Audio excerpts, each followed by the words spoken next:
Here's the question keeping creative people awake at night. If AI can write, paint and compose music faster and cleaner than we ever could, what are we for?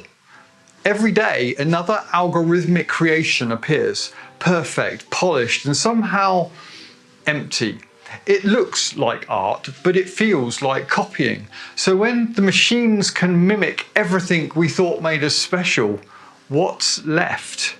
Here's what they can't tell you in the tech demos. The next era of creativity isn't about competing with algorithms. It's about remembering what algorithms can never do. Because machines can replicate style, but they cannot replicate scars. And that difference, well, that's everything. For a lot of Gen X and Boomer creatives, this moment feels like the final insult. We grew up believing that if you worked hard, mastered your craft and built something real, well, you'd matter. Now an algorithm can mimic your brushstroke, your phrasing, even the cadence of your voice. Decades of discipline reduced to training data. And beneath frustration, there's a quieter question we don't want to say out loud. If the machines can do the work, well, what am I really for? Maybe you felt it too. The creeping sense of redundancy, not just in the job market, but in your whole identity.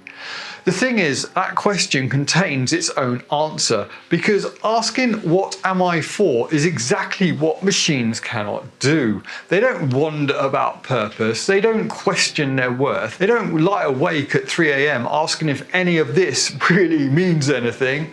That anxiety you're feeling, that's not obsolescence. That is the proof you're still human. Here's the twist. AI isn't stealing our creativity. It's stealing our performance of productivity. For decades, we've been told to create like machines, faster, louder. We've learned to measure art in clicks and views and output. We've turned imagination into a job description. And now AI has simply taken the machine part of the job. So maybe this isn't the end of creativity. Maybe it's the beginning of creative freedom. Because when the world is full of algorithmic perfection, the most radical thing you can do is feel something. To make something messy, flawed, full of fingerprints and contradictions, something no machine can fake because no machine had to survive what you survived to make it. We spent decades trying to act like machines. Maybe it's time to remember how to be human again. The goal is no longer efficiency, the goal is essence. To create something that only you could, because only you lived it. Machines can mimic style, not scars. AI can write a melody, but it's never cried to one. It can mimic heartbreak, but it's never had its heart broken. It can paint a storm, but it's never had to survive one. It has data. You have scars, real world experience. I've seen AI portraits that are technically flawless, skin like glass, eye like mirrors, perfect and empty. Because the soul isn't in the technique, it's in the struggle. Creativity is meaning, not productivity. For years, creativity became another form of labor. Constant content calendars, engagement metrics, the pressure to produce every day, stay relevant, never rest. But the next era of art isn't about production, it's about presence. When machines can generate 1 million paintings, the one that matters is the one that means something to you. The one born from the quiet, the chaos you survived, from the story only you could tell. AI can replicate the shape of beauty, but it cannot replicate the need to create.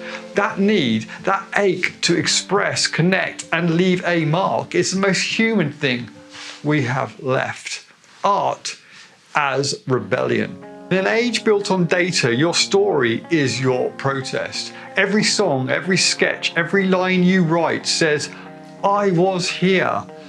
Art becomes a declaration against erasure, against invisibility, against the idea that we can be replaced. You're not competing with machines, you're reminding the world that you're still alive. And maybe that's what art has always been. The proof that for one fragile moment, a human being felt something too big to keep inside. A few years ago, my body gave up before my will did. Heart attack, cancer surgery, 2 frozen shoulders, the kind of pain that strips away every illusion of control over your own life. And in that silence, when all the noise of productivity finally stopped, I had to ask myself, who am I when I cannot even pick up a guitar to perform? That's when I started creating again, not for an audience, not for algorithms, but just to hear something human come out of me.